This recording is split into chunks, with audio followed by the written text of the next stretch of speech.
Thank you sir, ధన్యవాదాలు. ఇప్పుడు మన పిసిసి అధ్యక్షులు పెద్దలు ఎమ్మెల్సీ గారు మహేష్ కుమార్ గౌడ్ గారిని మాట్లాడవలసిందిగా కోరుతాను.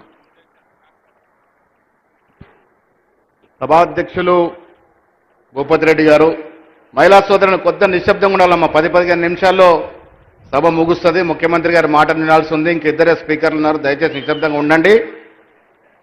గౌరవనీయులు విజనరీ లీడర్, ఒక దూరదృష్టి కలిగినటువంటి నాయకత్వం అలమటించుకున్నటువంటి మన ప్రియత ముఖ్యమంత్రి రేవంత్ రెడ్డి గారు, గౌరవనీయులు పెద్దలు ఉత్తమ్ కుమార్ రెడ్డి గారు, గౌరవనీయులు తుమ్మల నాగేశ్వరరావు గారు, సుదర్శన్ రెడ్డి గారు, షబీర్ అలీ గారు, డిసిసి అధ్యక్షుడు నగేష్ రెడ్డి గారు, గౌరవనీయులు మండ వెంకటేశ్వరరావు గారు.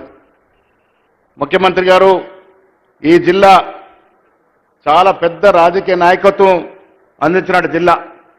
అర్గోల్ రాజారాం మొదలుగోను రామ్ గోపాల్ రెడ్డి గారు, డి శ్రీనివాస్ గారు, సంతోష్ రెడ్డి గారు లాంటి పెద్ద నాయకులు రాష్ట్రానికి సేవలు అందించినటువంటి భాగ్యం కలిగించినటువంటి జిల్లా నిజామాబాద్ జిల్లా.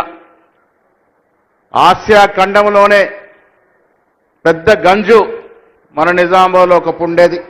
వ్యవసాయ ఆధారితంగా ఉన్నటువంటి ఈ జిల్లా నిజాం సాగర్ ఆయకట్టు నీళ్ల వల్ల యావత్ తెలంగాణలో ఒక ధనాగార జిల్లాగా పేరు పొందినటువంటి నిజామాబాద్ జిల్లాకి మీకు కూడా ప్రత్యేకమైన అనుబంధం ఉంది. ఆర్మూరు రైతు దీక్ష మొదలుకొని మీ పాదయాత్రలో ప్రేరేపితున్నటువంటి ప్రజలు ఇక్కడ కాంగ్రెస్ పార్టీకి పట్టం కట్టినారు. ముఖ్యంగా నిజామాబాద్ పట్టణం ముఖ్యమంత్రి గారు తెలుసుకోవాలి, 1931లో ఏర్పడిన మున్సిపాలిటీ ఇది. 95 సంవత్సరాల క్రితం ఏర్పడ్డ మున్సిపాలిటీకి స్మార్ట్ సిటీ రాలే, కానీ 1956లో ఏర్పడ్డ కరీంనగర్కి స్మార్ట్ సిటీ వచ్చిందంటే ఇక్కడ ఉన్నటువంటి పార్లమెంట్ సభ్యుడి యొక్క ఘనత ఏమిటో మనకు అర్థం చేసుకోవాల్సిన అవసరం ఉంది. ముఖ్యమంత్రి గారు, బాంబే నాగ్పూర్కి ఎక్కువ కనెక్ట్ ఉన్నటువంటి నిజామాబాద్ జిల్లా ఎయిర్పోర్ట్ అడిగినప్పుడు మీరు దీన్ని 2వ ఫేజ్లో పెడతామని చెప్పినారు. ఇక్కడ ఎయిర్పోర్ట్ అవసరం ఉంది, మనకు ముందు ప్రాంతంలోని ఎయిర్పోర్ట్కి స్థలం కూడా కేటాయించడం జరిగిందనే మాట కూడా నేను మనవి చేస్తా ఉన్నాను. మీ విజనరీ నాయకత్వంలో ఇక్కడ ఎయిర్పోర్ట్ ఏర్పడితే ఇటు బాంబేకి, నాగ్పూర్కి, హైదరాబాద్కి మధ్యన హబ్గా మారే అవకాశం ఉంది. కాబట్టి 2వ ఫేజ్లో ఎయిర్పోర్ట్ శాంక్షన్ చేయాల్సిన మిమ్మల్ని కోరుతా ఉన్నాను.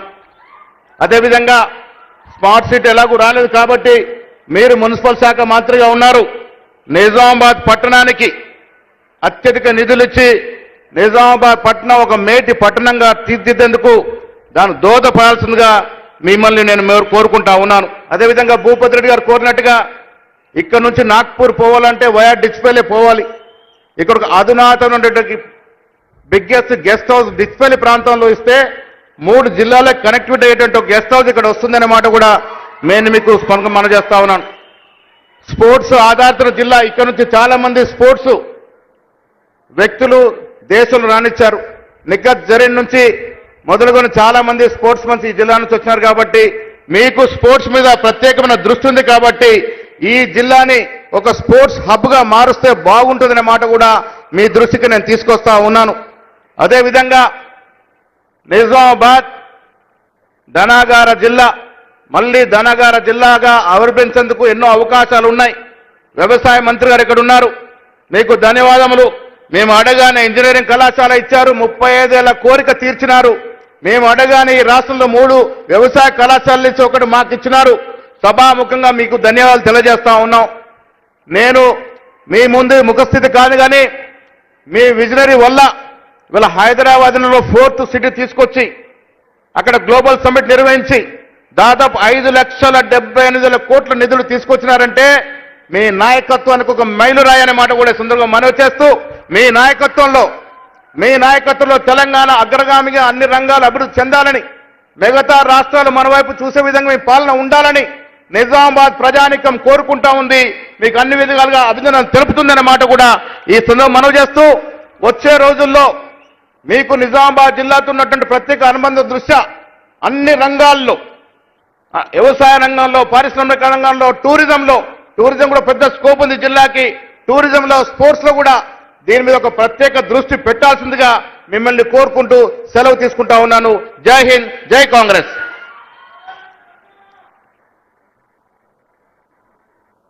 ధన్యవాదాలు పిసిసి అధ్యక్షులు గారు. మరి స్పోర్ట్స్ అంటే గుర్తుకొచ్చింది, మన జిల్లా నుండి ఎవరెస్ట్ను అవరోధించినటువంటి మలావతి పూర్ణ గారిని గుర్తుకొస్తా ఉన్నారు.